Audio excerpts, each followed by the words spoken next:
Hello, we are FTC Team 7105, Swift Intergalactic Space Squirrels. In this video, we will show you some example programs of some of the different blocks and settings you can use to control a LEGO Mindstorms EV3 touch sensor using LEGO Mindstorms EV3 block programming. In order to understand the programs shown in this video, it is necessary that you understand the green and orange palette movement blocks.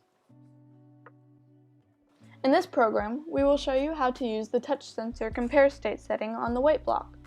First, go to the orange tab and select the weight block. Change the weight block setting to touch sensor compare state. Change the state to released. Go to the green palette and select the sound block.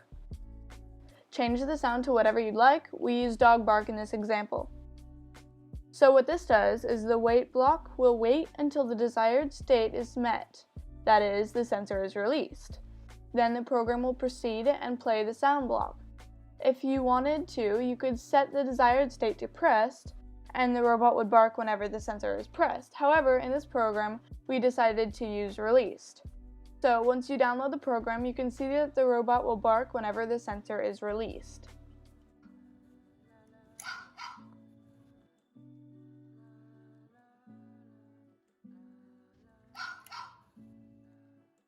In this program, we will show you how to use the touch sensor change setting on the weight block.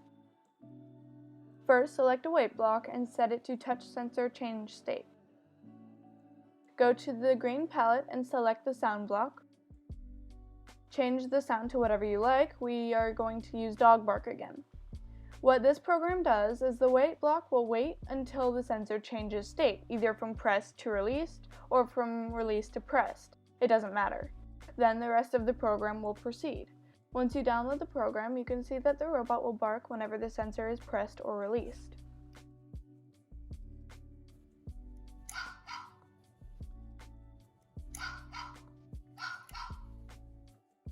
In this program, we will show you how to use the touch sensor setting on the loop block. First, select a loop block from the orange palette and set it to touch sensor state. Then set the desired state to pressed. Next, take a move steering block from the green palette, place it in the loop, and turn it on. This will make the robot drive forward until the touch sensor is pressed, and the program exits the loop. Once you download the program, you can see that the robot will keep driving forward until the touch sensor is pressed. Then the robot will stop.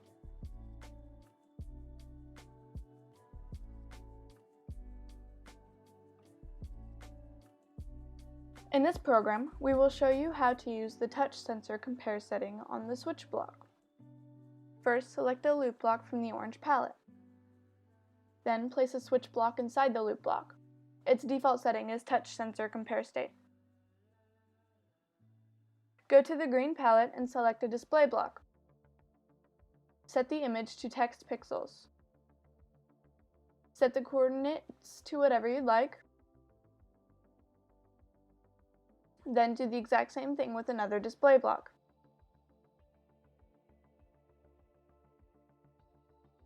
Change the message the top block displays from Mindstorms to pressed, and the message the bottom block displays from Mindstorms to released. The desired state is pressed, and the top block is going to play if the desired state is true. So if the sensor is pressed, the display block that says pressed will run. If the sensor is not pressed, so if the desired state is false, the block that says released will run. Once you download the program, you can see that this is exactly what happens.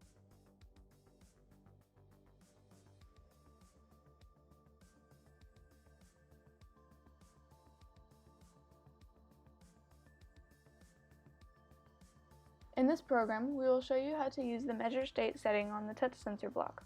This program will make the robot show either 0 or 1 on the screen when the sensor is pressed or not. First, bring up a loop block from the orange palette. We need this block so the robot will play the program over and over as long as you want. Next, bring up a touch sensor block from the yellow palette. On this block, you will want to select measure state. Measure state reads the current state of the sensor to tell whether the sensor is pressed or not. Go to the green palette and select a display block. Select the image that it will display to be text pixels. Select wired, and then set the size of the text to bold. Then set the coordinates of the text, the place that it will go on the screen, to whatever you like. If you kept it at 0, 0, it would be in the top left corner. These coordinates set it more towards the middle. Then connect the sensor and display block with a wire.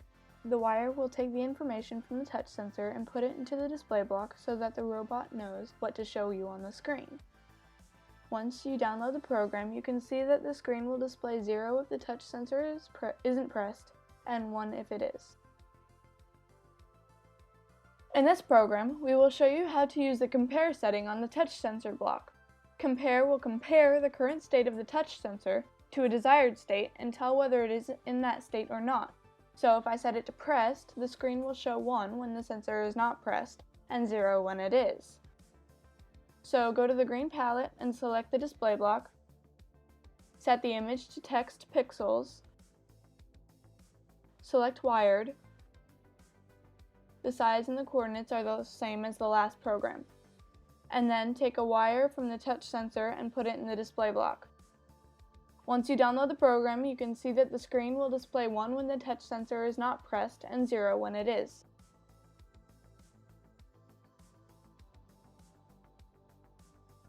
So those are some of the different ways you can use the touch sensor. Thank you for watching this video.